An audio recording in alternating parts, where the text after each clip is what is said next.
Welcome, Crossover Report. Three guys, one mic coming at you on this beautiful Tuesday evening, right in the heart of basketball season.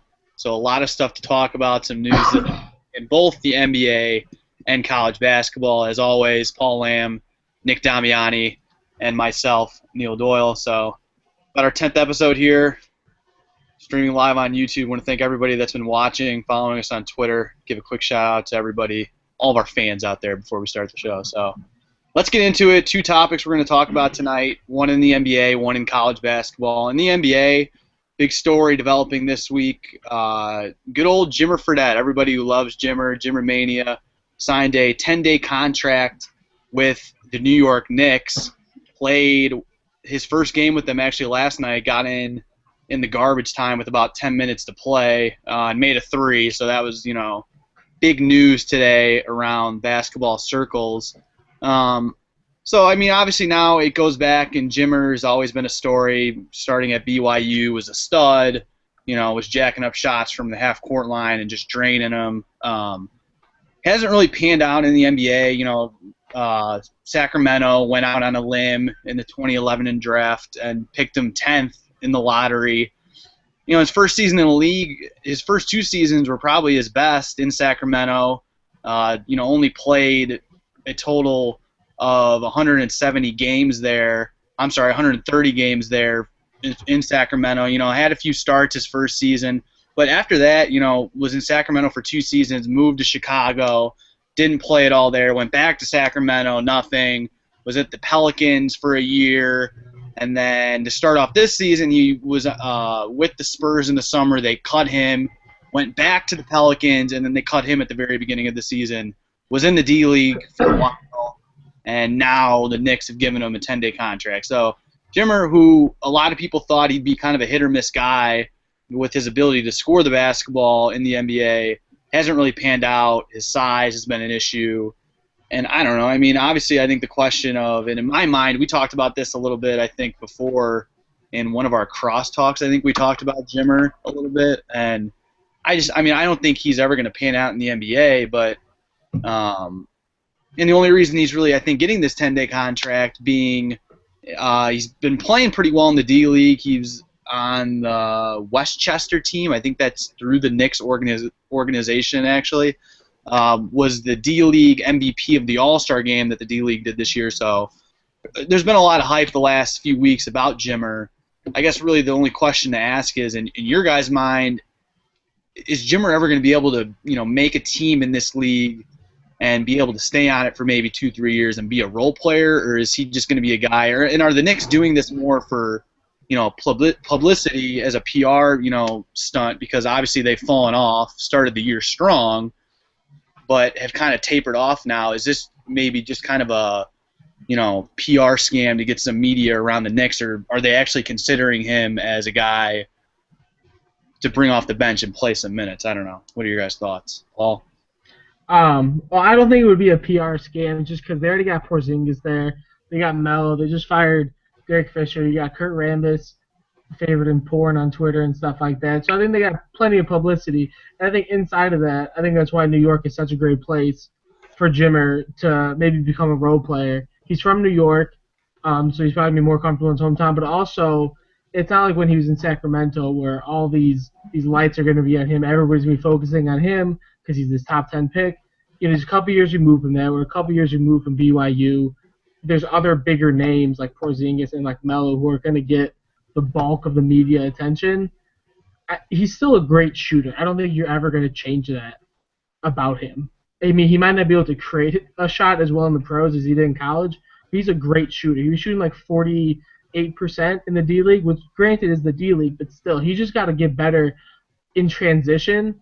He's got to get better at finding his spot on the ground. I think in the McDermott article that's up on our website, we talked about that too with him. Is just to be consistent in this league as a shooter, you have to be able to play in transition. That's why J.J. Redick has been in the league 10 years. That's why Kyle Korver is still in the league.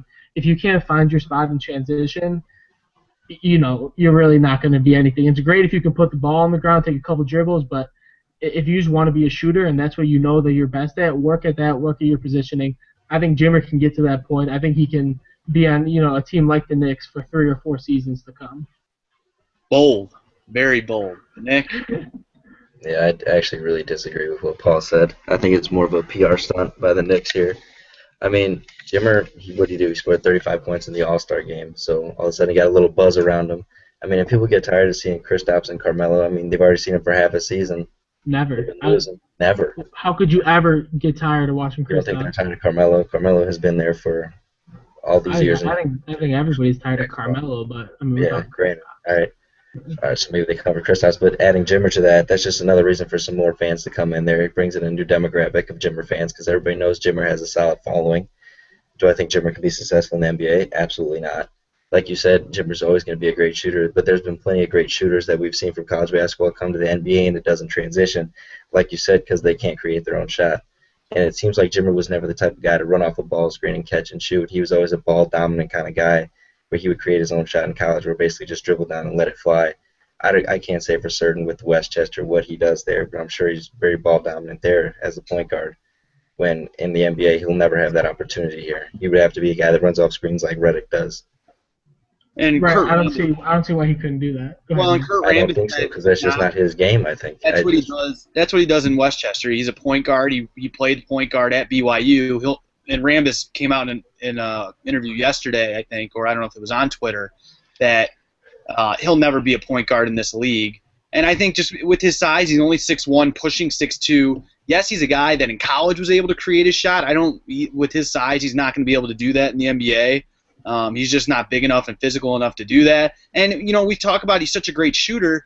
In his first 2 seasons where he actually played close to, over 60 games, his first season was a rookie, he only shot 36% from 3, but that's his rookie season. Picked it up a little bit at 41% in his second year, but even last year where he played about 50 games for the Pelicans, he shot 18% from behind the three-point line.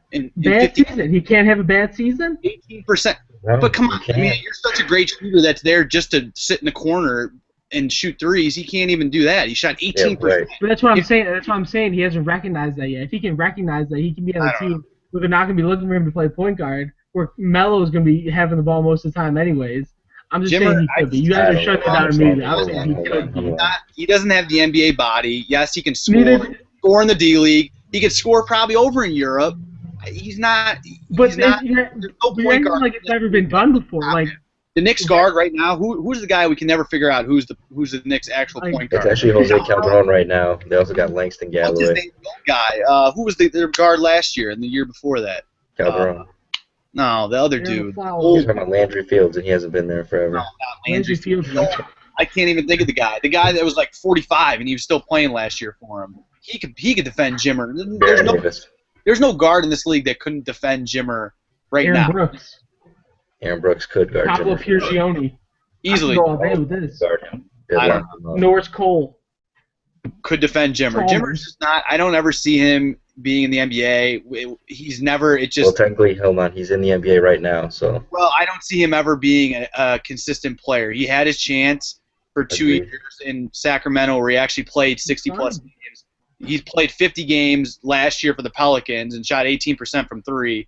He'll never play more than 15 games in a season again in the NBA, and I'd be shocked. Absolutely. Save this. Everybody save this. It's absurd that he has a contract and Michael Beasley doesn't. If you saw what Michael Beasley's been doing in China, averaging like 35 points and 9 rebounds. Michael Beasley, though, that's all mental stuff. Michael Beasley got like a boating under the influence. Who gets that? Okay, but if you're the Knicks and you're willing to pick up Jimmer for that, you don't think you'll be willing to take on a person like Michael Beasley right now? My question is are they doing it because of the swirl that Jimmer always gets? Is this? I mean, obviously the Jeremy Lin thing was kind of a out of nowhere thing. Are they by any chance thinking that this could possibly be another Jeremy Lin situation, or are they just going out on a limb here? I think he played good in the D League, and they had an open roster spot, and they suck anyways now, so they had nothing to lose. Why wouldn't you bring him up? I agree. I don't think that. They said Rambis was going. I mean, the whole coaching staff, even before they gave him the 10-day contract, they've looked at film that he's done in the D League. They said he's done some nice things scoring the basketball, but even Rambis has said he doesn't think he can't play point guard in this league, and he's 6'2". So I don't know.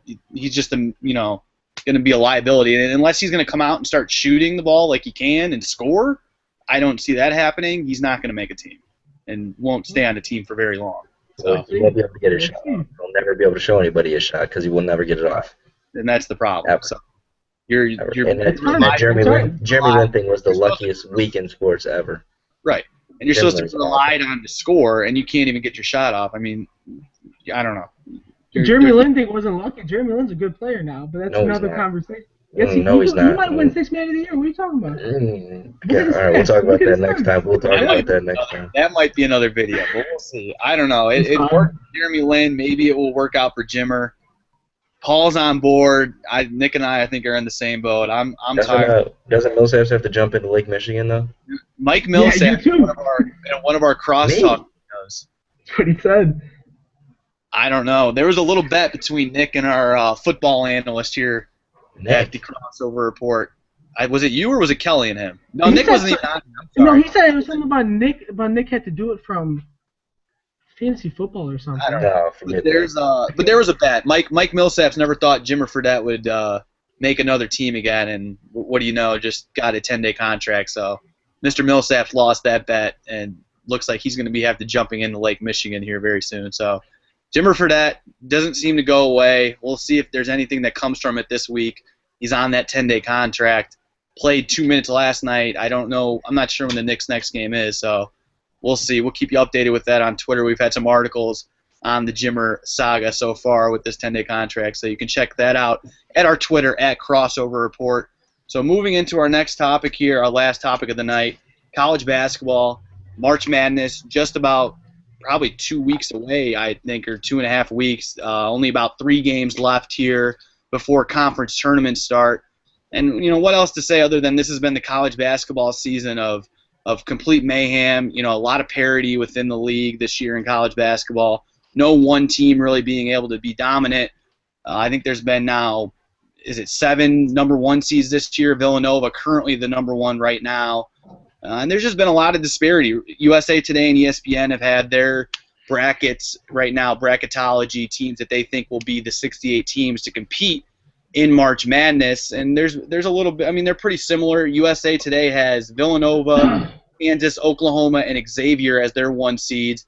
ESPN has Villanova, Kansas, Oklahoma, but they have Virginia as that last number 1 seed. So pretty similar in that. The Big East, though, that would be pretty, I think, surprising if they, like USA Today has Villanova and Xavier as 2 number 1 seeds. That would be big for the Big East because they're a new conference within the last few years, a lot of new teams in that conference, and they've been, I think, kind of an underrated conference this season. But, I mean, what else to say other than this has just been the year of you never know when a team's going to go down. There's a lot of teams right now with 6 or 7 losses. And just a quick question before we kind of get in what we want to talk about. But in your guys' minds and as kind of fans and big-time basketball guys that like college basketball, has this season of a lot of parity and a lot of really good teams this year in college basketball been more fun to watch than per se last year when we had that Kentucky team that was undefeated going into the Final Four?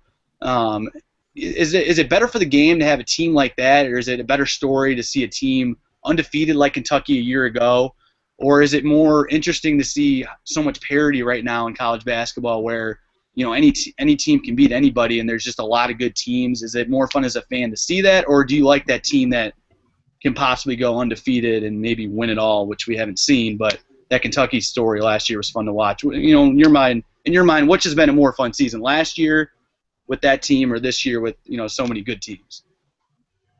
Nick? Yeah, I definitely like this year a lot better. I like the parity in it. It makes it more fun. There's been so many good games this year. It seems like you could turn on ESPN every Saturday and there's a good college basketball game on. I think just last night it was Miami and Virginia came down to the wire. There's just been so many close games, and there's been no easy games so far this year. Even when anybody plays in their conference, any non-conference game on the road is up for grabs, honestly. It's like a 50-50 game, no matter what team is one team is ranked and how another team is. It's really been great. Like Duke had a huge win in North Carolina the other day when Duke looked like they were off the map. They were out of the top 25 and all that. And then you think they bounce back, and then they lose to Louisville. It's just been a crazy year, and unlike the last year when Kentucky was just steamrolling teams, I mean, I guess it's cool to see a team kind of go undefeated for an entire season, but I think I would definitely rather have the parity. It makes you want to watch more. I don't know. I think I enjoy watching teams going for something like that for perfection, like Kentucky did. I mean, they had some close games on the stretch. They had the tournament game against Notre Dame, which was exciting. A couple other games too. I don't know. I think the parity is good, but I don't know that across the board the play has been as quality this year as we might have seen in the past. I don't think the teams at the top are as good as the teams that were at the top, in the last couple of years. So whether that's a good thing or bad thing, I mean, whatever. You're on Nick's side, you're on my side. That's fine. But I think I enjoy watching a team with only 0 or 1 or 2 losses, whatever, watching that high quality of basketball. It's been a fun year, and yeah, I kind of wanted to pose that question to you guys to get your thoughts. I think I like the parody of it more. Yes, that Kentucky story was fun last year, but I definitely think there was a fair share of fans that wanted to see them lose because I don't know, one, it's Kentucky basketball, and two, I don't know, yes, it's fun to watch an undefeated team, but I was kind of rooting against them. I know there were people that wanted to see them do it all, Yeah, boy, especially that was kind of rude. especially with a good friend of Going ours. against Marion alumni. Yeah, we all went to Marian Catholic, and he was on the team last year. So, yes, I think we all wanted to see him do well in that, but I did want to kind of see him lose because I didn't want to see Kentucky go undefeated. But I like this year. There's just so much good basketball. There's so many good teams. Like Nick said, you can turn on ESPN or whatever and see a good game any day of any day of the week, any night. So it's been fun this year. And as we said, it's close to March Madness. So getting into it, we've said USA Today and ESPN have had their brackets and bracketology up, projecting which teams will get which seed, in the side of the bracket. So getting into that, kind of in your guys' mind, it's a little bit off, but, until the tournament. But is there what team do you see, as every year, and it seems like the last 5 years or so, we've seen, a low-seeded team, somewhere around 8, 9, make a run to the Final Four or, make it run deep. Last year we didn't see that as much. It was a lot of high seeds that made it into the Final Four. But in your guys' mind, give me a team that could be seeded pretty low that this year, and it seems like this year there's going to be, you never know. It seems like a 1 seed could go down within the second round with how many, upsets we've already seen this season. Which team, rated higher up with a higher seed is going to make a run this March and possibly make a Final Four? Nick, give us a team that you think could make a deep run come March. Yeah, I think probably like the top 30 teams in basketball this year have a really good chance this year, but I'm not going to go that deep of a seed. I just didn't like any of the other teams. So I went with the 6th seed. I went with Notre Dame again. They got big wins this year over North Carolina, who I've always been really big on this year. I thought they should have definitely been number 1 team, but recently how they've been playing, I don't know about that anymore. And they also beat Louisville the other day. They beat Duke at Duke. Granted, Duke hasn't been Duke this year, but I still think that's a big win to go into Duke and win that game. And they lost to Miami earlier this year, but they do play them again in about a week, and they play them at home. So I think I think they can win that game, and that'll be a huge win for them. They're already in, but that'll definitely boost them up there. And I mean, they got Demetrius Jackson, what's his name? Yeah, Zach August, both in the tournament last year, both very big parts of that. They lost Jarian Grant and Pat Connaughton. But, I mean, to have a point guard like Demetrius Jackson, who's probably one of the more underrated guards in the NCAA, I think if he has a big tournament, kind of like Kemba did a couple of years ago, that he could definitely take them. Ollie? Yeah, my team is going to be Wisconsin. I think a lot of us wrote them off earlier in the season. They've got some bad losses this year. They lost to Western. They lost to UWM too. But this past month, they've been on a tear. I mean, they beat Michigan State. They beat Indiana. They won at Maryland. They lost at Michigan State, but that was a close one. They got a big game tomorrow at Iowa, another big one at the end of the year at Purdue. But I think they're just playing good basketball. They still got Nigel Hayes from last year. I think they're a team that we all kind of counted out earlier in the season, and they're kind of taking advantage of that to fly under the radar. And then another one just like that is Wichita State. They haven't been as good. They haven't been a top 10 team this year like they're supposed to be. But they still got Fred VanVleet. They still got Ron Baker. Those two are playmakers. A good backcourt can carry you in the tournament. So I think those are two teams that were kind of on our radar at the beginning of the year, but have dropped off. That I think are going to come back onto it. With me, I'm going to go the good old VCU Rams, who have made some runs come to tournament time. Their last run was in 2011 when they made it all the way to the Final Four as an 11 seed. they've been in the tournament the last 5 seasons. Obviously, this year they lost their head coach Shaka Smart, brought in head coach Will Wade, who's done a nice job. And they're still playing how VCU played under Shaka Smart. They get about 10 steals per game, which is 4th nationally. They do their press that they run all the time. The only thing, and like Nick said, I know Nick and I agree on this. Come March, guards are huge. I think guards are the biggest asset you can have come March Madness, and that's what VCU has. It's just the problem of they don't really have a second scorer. Their go-to guy is Melvin Johnson, who's a senior. He's been their scorer, every season he's been there. But then after that, it's just kind of a flurry of guys that nobody really else has stepped up.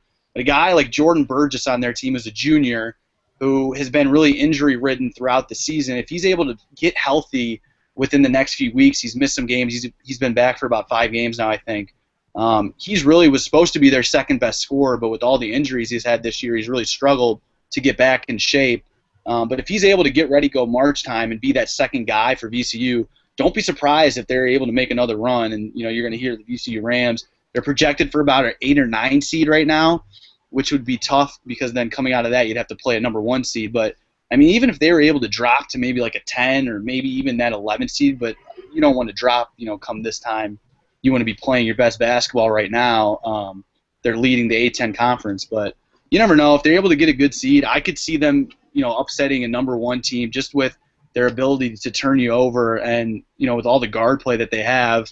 Nick and I like the guards. I think it's big. They don't have any big-time players, but watch out for the Rams. Okay, I said it right here. So if they make a run, they won't. Come right to this video. Don't worry, they won't.